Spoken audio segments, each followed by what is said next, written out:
కోహినూర్ వజ్రం. దీనికోసం యుద్ధాలు జరిగాయి, ప్రాణాలు పోయాయి. పుట్టినిల్లు భారత్ అయినప్పటికీ ఆ వజ్రం మాత్రం పరాయి దేశపు చేతుల్లో ఉంది. మాది మాకు ఇవ్వండి అని గట్టిగా గొంతెత్తి అరిచినా పట్టించుకునే నాథుడు లేడు. అసలు ఏం జరిగింది?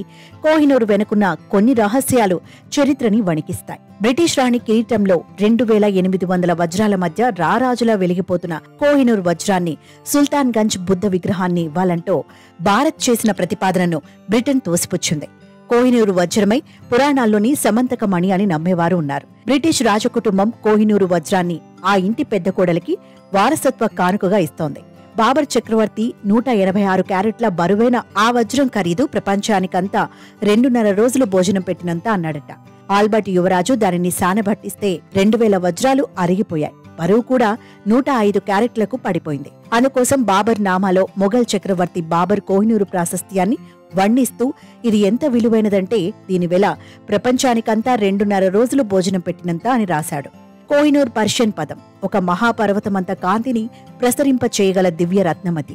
ఈ వజ్రం యొక్క ప్రభావానికి సమ్మోహితులైన ఎందరో రాజన్యులు, చక్రవర్తులు దీనిని స్వంతం చేసుకోవడానికి తహతలాడారు. ఈ వజ్రం కోసం యుద్ధాలు చెలరేగి రక్తపాతం జరిగింది.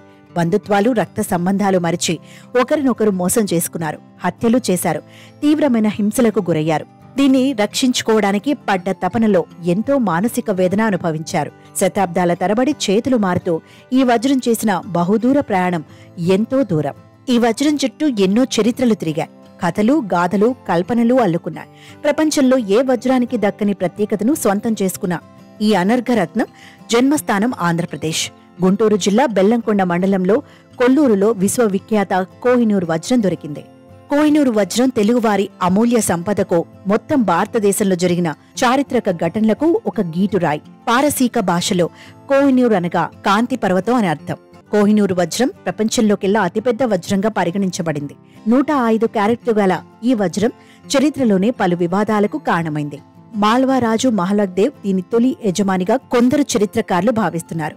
ఆయన చేతిలో క్రీస్తు శకం 1300లో ఈ వజ్రం ఉండేదని, 1305లో వింధ్యకు నర్మదకు మధ్య భాగాన్ని దాదాపు 1000 సంవత్సరాలు పరిపాలించిన మాల్వా పాలక వంశాన్ని తుదకు అల్లావుద్దీన్ జయించి అక్కడి ధనరాశులన్నిటితో పాటుగా కోహినూర్ను కూడా స్వాధీనం చేసుకున్నారు.